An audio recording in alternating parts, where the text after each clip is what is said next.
Dr. Taylor would eventually make his way to Bluefield, West Virginia, and be apprehended by Deputy Sheriff Mouchon. He would then be turned over to the Baldwin Detective Agency near Pearisburg, Virginia, after an arrest warrant was finally issued by the judge in Giles County. The capture would take place on a southbound train in Pearisburg, Virginia on or about the 20th of July. Dr. Taylor would then be returned to Wise County to stand trial on the 26th of July. But when he appeared in court on August the 2nd, the indictment against him was quickly quashed and thrown out of court. The first witness on the stand would be Robert Mullins, one of the first men on the scene. Commonwealth Attorney Robert Bruce acted quickly, handwriting a new indictment and presented it to the July 26th grand jury. Taylor was then brought back to court to answer this new indictment. The defense objected because they were given no time to prepare for the new indictment. The objection was overruled. Dr. Taylor's defense then moved that the trial be moved to the circuit court, and the trial date was set for September 5th. It is our belief that Taylor's defense made a grave error in doing this, which we will explore in a later video. Gate City native Judge H.S.K. Morrison was presiding circuit judge at the time, but for some reason Judge Morrison declined to hear the case. Charles Johnson speculates in his book that Judge Morrison recused himself because Dr. Taylor had treated him or a family member in recent past. But if this is true, why did Judge Morrison hear the later resentencing trial? On September the 5th, Judge Samuel W. Williams impaneled a jury, although there was some difficulty in doing so. We may go into this jury selection in another video as there is some importance in its selection. Namely, that several potential jurors were accused of having questionable conscientious scruples and was dismissed from the jury for this case. Those scruples were that they were opposed to the death penalty. Now let's begin by once again turning to the words of Charles A. Johnson from his 1938 book, The Narrative History of Wise Virginia. Was the Red Fox proven guilty beyond all reasonable doubt of the crime for which he was charged? Was the verdict of the jury rendered against him a just verdict? Was the action of the Supreme Court of Appeals in refusing the prisoner a new trial and affirming the judgment of the lower court sound and beyond criticism? There has been much conflict and diversity of opinion among the older class that has been handed down to the young generation as to what the evidence really was on which the jury passed their verdict of guilt. Please note, in part of this story the questions asked of the witnesses are fictional. Because of the time of Taylor's trial, shorthand reporting had not come into popularity, nor was court reporting efficiently done. In making a transcript of evidence to be used in an appeal to the State Court of Appeals, the lawyers would write out the evidence of each witness in narrative style. These transcripts were not done in the present-day question and answer style. If the lawyers could not agree on a testimony, the judge would write the transcript of the disputed evidence recording the question. This was done only once in this transcript. Please also note, Robert Mullins and Magistrate John Bentley conducted the official crime scene investigation. The witness testified that he lived in Kentucky about 3 miles from Pound Gap, and that he had seen the place where Ira Mullins and the others were killed. When did you arrive? The witness replied, quote, that he had went to the said point about 1½ hours after the killing, unquote. What did you see or discover? The witness said, quote, that he had found there the bodies of Ira Mullins and his wife, John Chappell, Wilson Mullins, and Greenberry Harris. All were dead, unquote. Robert Mullins was then asked, what did you do then?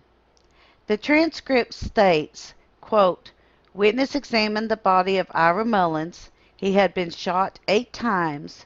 There were 2 wounds in the chin, 1 in the head, 1 in the shoulder, 1 in the wrist, 1 in the side, which passed through his body, 1 in his bowels, one in his thighs and legs, unquote. The witnesses then asked where the bodies were found. The transcript states, quote, "At the time the witness got there, the bodies of Ira Mullins, John Chappell, and Greenberry Harris were in the wagon. Mrs. Ira Mullins was about 5 feet away from the wagon, and Wilson Mullins was found 15 steps from the wagon," unquote. Mr. Mullins was then asked about the wagon or the horses. In the transcript it states, quote, "The 2 horses hitched to the wagon were shot and killed," unquote.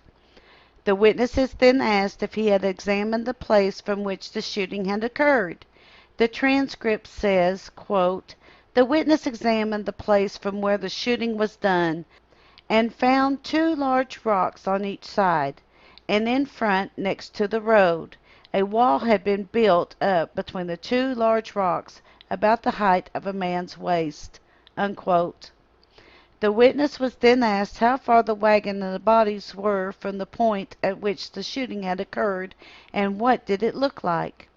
He replied, quote, "This point was from 15 to 25 steps from the road. Some bush had been cut and stuck up by the rocks, leaves of which had wilted and looked like it might have been cut for a week. There was a little path leading off from there toward the road. Saw no tracks," unquote.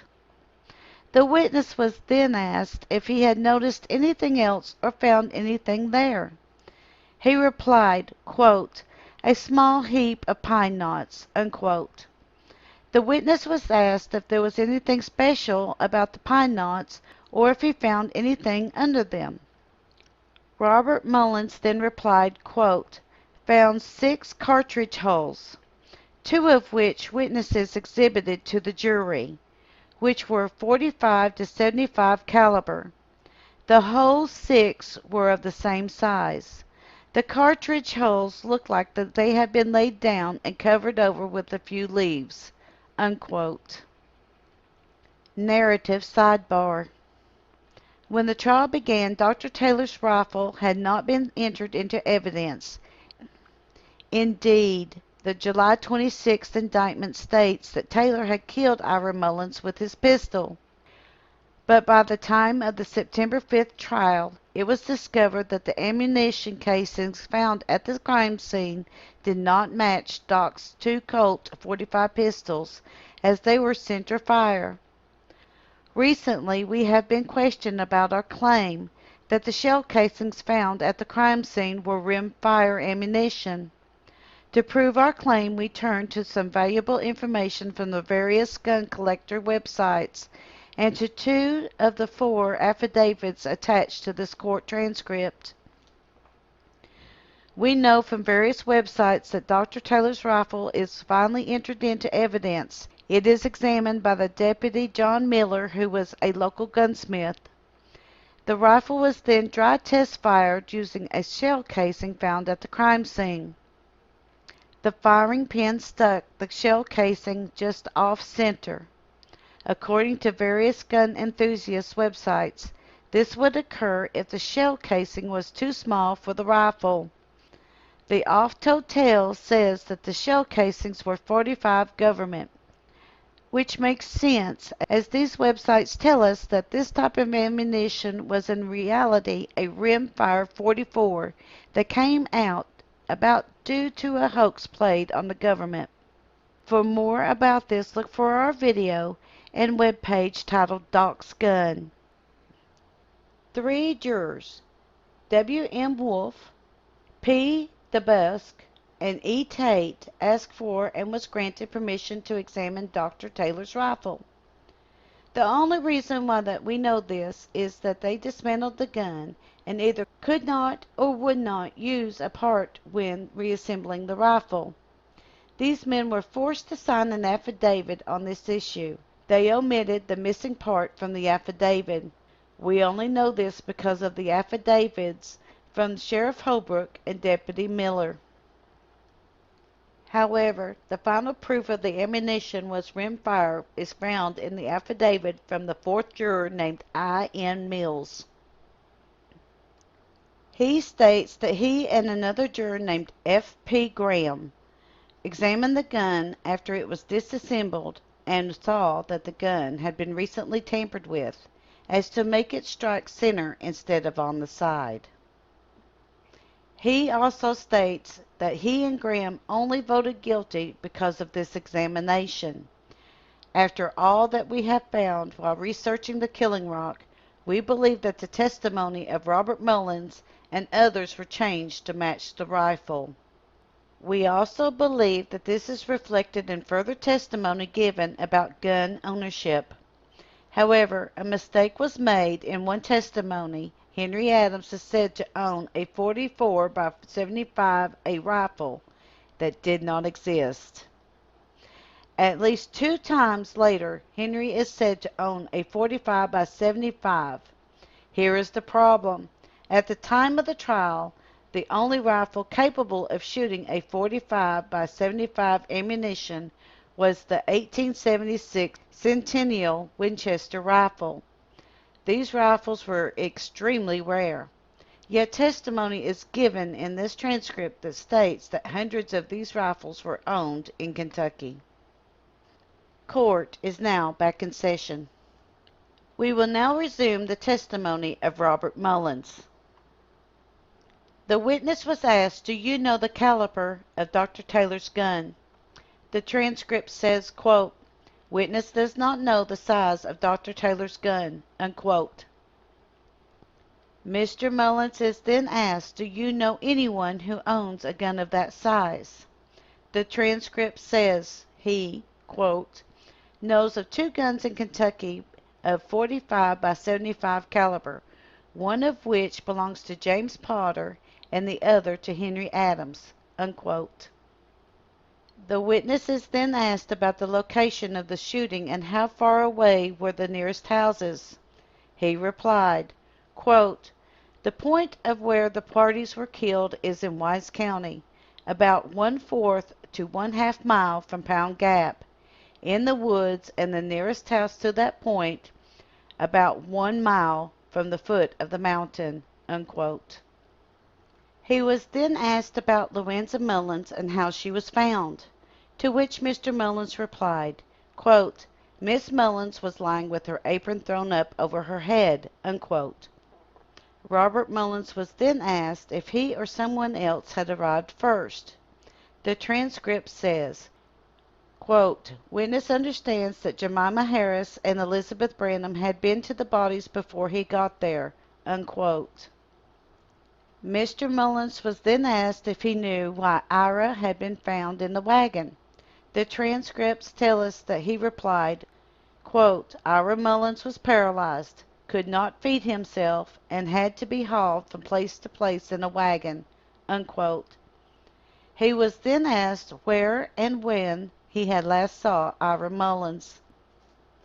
The transcript tells us, quote, "Witness saw Ira Mullins on Wednesday or Thursday before he was killed. He was then in Kentucky," unquote. Robert Mullins is then asked where James Potter and Henry Adams lives.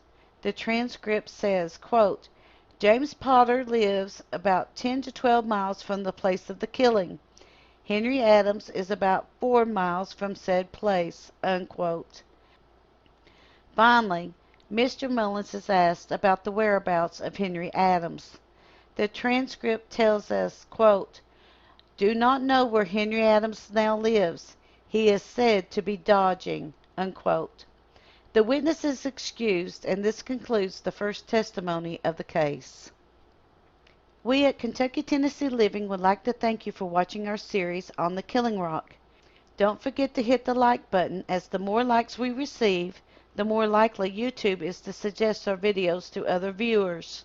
Also, to receive notice when we upload a new video, be sure to subscribe and click the bell icon for notifications. We thank you for continuing to support Kentucky Tennessee Living as we bring you the history of the Appalachian Mountains. We also remind everyone that the story names Killing Rock, The Oft-Told Tales, and Killing Rock, The Untold Story, and Killing Rock, The Trial are all under Kentucky Tennessee Living copyright.